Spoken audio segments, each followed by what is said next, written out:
দেখা যাবে একটা মাছ পরিবারের 5 জন সদস্য ভাগ করে খাচ্ছে, একটা ডিম ভেজে পরিবারের 3 জন সদস্য ভাগ করে খাচ্ছেন। সে অবস্থায় দেশটাকে নিয়ে গেছে। আর যত দোষ সব হচ্ছে ধান। ভোট কেন্দ্রে ভোট কম কেন? ধান। খালেদা জিয়া জেলখানায় কেন? তার মার্কা ধান। আর বাংলাদেশে সবচেয়ে মূল্যহীন জিনিস কোনটা? ধান। সবসময় দেখবেন কৃষক ধানের ন্যায্য মূল্য পায় না, সবসময় অভিযুক্ত থাকে। এই ধান নিয়েই যত অভিমান, এই ধান নিয়েই যত অপমান, এই ধান নিয়েই যত যন্ত্রণা শেখ হাসিনা। তার বাবা করেছিলেন একদলীয় শাসন, তিনি সফলতার সাথে করেছেন এক ব্যক্তির শাসন।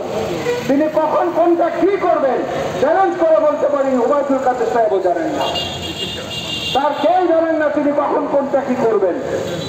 অদৃশ্য ইশারায় যে ইঙ্গিত আছে সেইটা তিনি তখন করেন।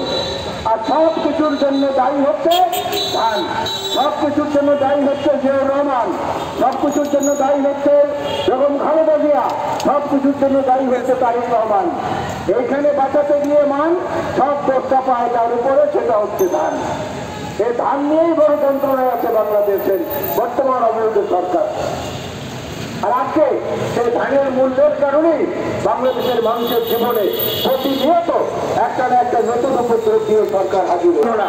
হঠাৎ করে দেখবেন তেলের দাম, পেট্রোলের দাম, অক্টেনের দাম বাড়ানো হলো, হঠাৎ করে দেখবেন গ্যাসের দাম বাড়ানো হলো।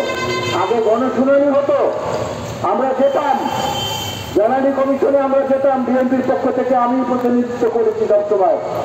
গণশুনানি হতো, আজকে সেই গণশুনানির ব্যবস্থাটাও বন্ধ করে দেওয়া হয়েছে। যখন যেটা মন চায় তখন সেইটা করো, তারা করে মানুষের জীবনে একটা বোঝা, একটা উপদ্রব হিসাবে প্রায় স্থায়ী হতে চলেছে।